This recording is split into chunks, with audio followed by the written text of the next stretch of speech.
Hello and welcome to this screencast on how to create a Android application using the new Google Maps Android API v2.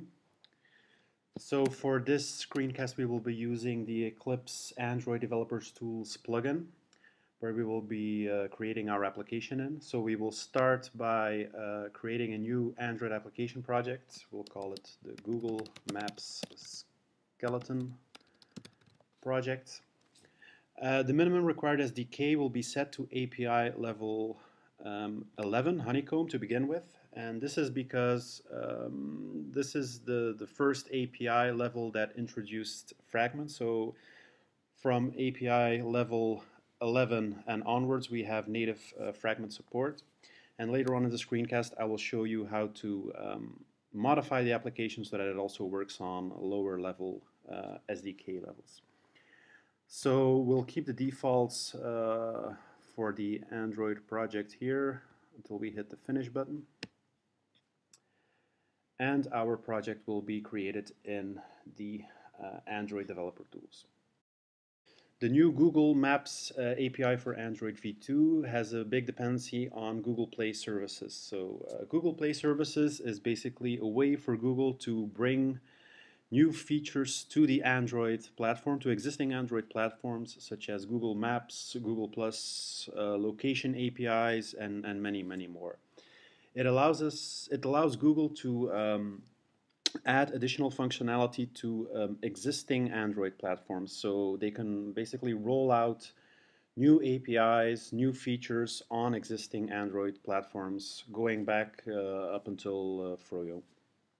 So if you install the Android SDK and you start the Android SDK Manager, you will see in the Extras folder that there is an entry for Google Play Services. I believe it's not installed by default, but you can install it real easy using the Android SDK Manager. And it will be deployed on your file system somewhere here. So this is where I installed the Android Developers Tools bundle.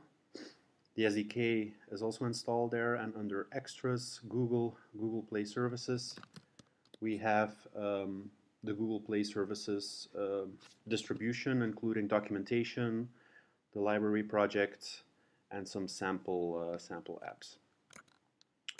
Now, what we need to do first is we need to import the Google Play Services library project into our IDE.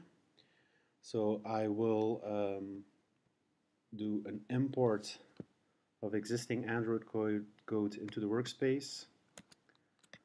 I am going to copy this path here, hit browse, and continue onwards until I hit the library project, which is located here. The name is okay for me, so I'll finish the import.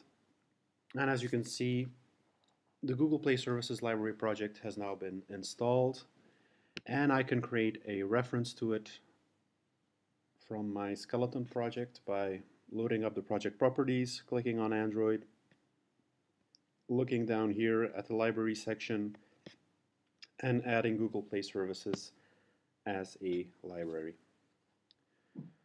So this is the basic setup that needs to be done before you can add a map on your application.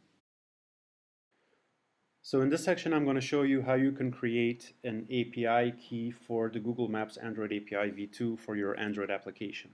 So in order to create an API key, you need to navigate to the Google APIs console, which is available at code.google.com/apis/console.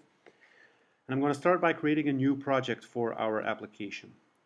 So I go into this menu, hit create. I'm going to call this the Google Maps Skeleton project. So the project will be created now in the Google APIs. I will be presented with a list of services here that I can enable. So obviously I'm interested in the Google Maps Android API v2. So I'm going to enable this API here. And then I'm going to navigate to the API access menu where I can create a new Android key. Now, here's where it becomes a little bit tricky for most people. So the thing is that in order to create an Android key for your Maps application, you need to provide two things as input. So the first thing we need is we need the certificate fingerprint of our key store, and we need the package name of our application. So where can we find those two sets of data? Well, the certificate fingerprints can be retrieved fairly easily using Eclipse. So if we go to the Eclipse preferences, go to Android build, you can copy paste the certificate fingerprint of the debug key store, which is the key store that is used by the IDE if you test your applications on actual devices. So we'll just copy paste the fingerprint and we'll paste it in our API console. The second thing we need is the package name. Now the package name of our application can be found in the manifest.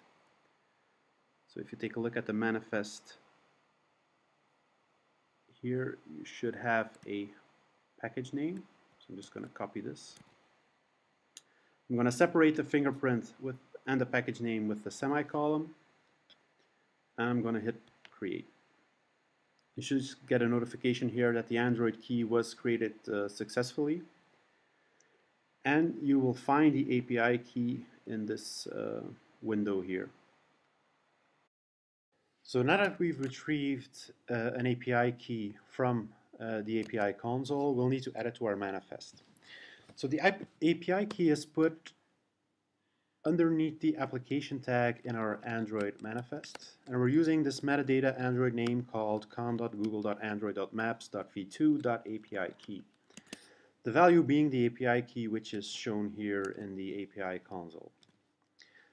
So this sets up our API key for the Google Maps v2 API, but in order to run the maps on your application, you need a whole bunch of permissions in your manifest. So I'm just going to copy them here from the GitHub project, and I'm going to paste them here in the manifest.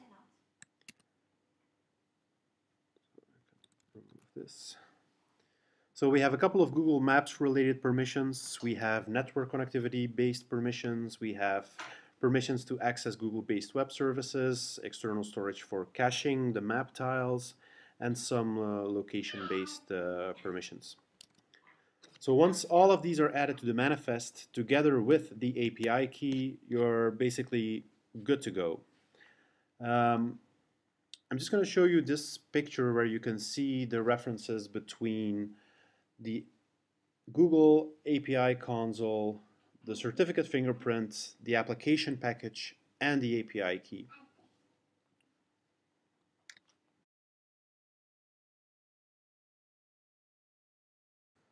So now that we've retrieved our API key for Google Maps and we've done the necessary setup in our Android manifest, we can start by adding the Google Map onto our application. So the way that we do that is by adding a fragment to our layout. So I will remove this Hello World text view from our layout, and I will replace it with a fragment, which I'm going to copy paste from the GitHub project here, which has an Android ID map that we will use later on to reference in our activity.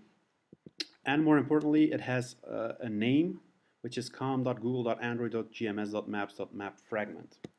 Now this is the native maps fragment, which is available in API level 11 and onwards.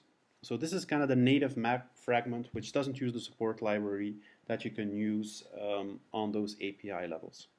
So as soon as we have this in our layout, we should be able to start our application on an actual device. And we should be able to see a Google map popping up on our screen. Now obviously we're not able to interact with the map at this point because we've only added it to our layout.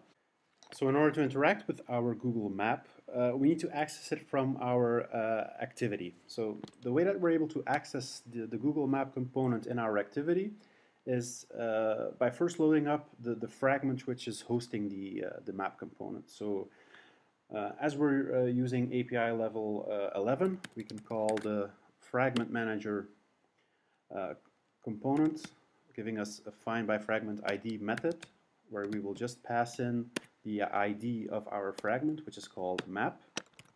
And we're going to store that in a new local variable. I'm going to call this map fragment. Now, although this allows me access to the fragment, it doesn't allow me access to the Google Map component inside the fragment. So in order to get access to the map component, I need to go via a map fragment, which is the native map fragment, which is available on these API levels. So obviously I'll need to add a cast here. And as you can see on the map fragment object, there is a method called getMap, which gives us a reference to the actual Google Map object. Now, what's also important is we need to do a null check here on the Google Map, because under some circumstances this can be null. So once we're sure we have a Google Map, we can interact with it by, for example, setting the My Location Enabled flag to true, allowing the user to see his or her location on the map. So that's basically it in order to get access to the Google Map. So keep into account that this will only work on API level 11 and upwards, because we are using the native fragment manager and the native map fragment component. In the next section, I will show you what you need to change to your application in order to run this on lower API levels. So the way that we've set up our application is that we've specified a minimum SDK version of 11, meaning that our application will obviously only run on Honeycomb and upwards. So what happens if we lower the minimum SDK requirement and set it to, for example, API level 8, which is Froyo?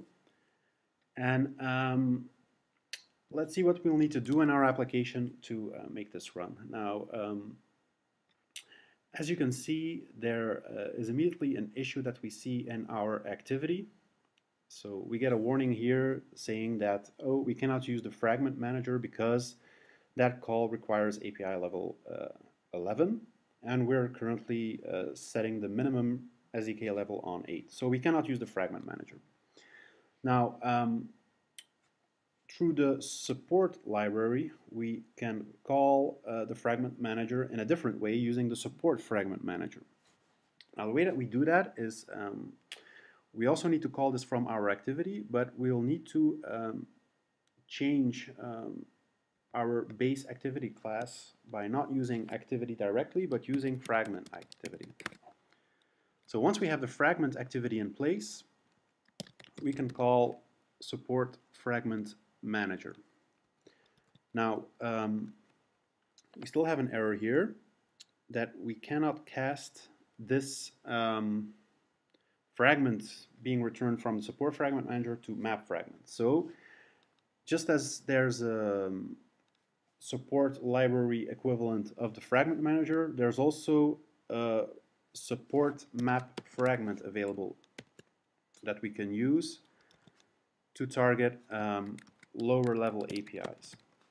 So this should fix all of the compilation errors. So it's very simple. The two things that were changed here is that instead of extending activity, we're now extending fragment activity.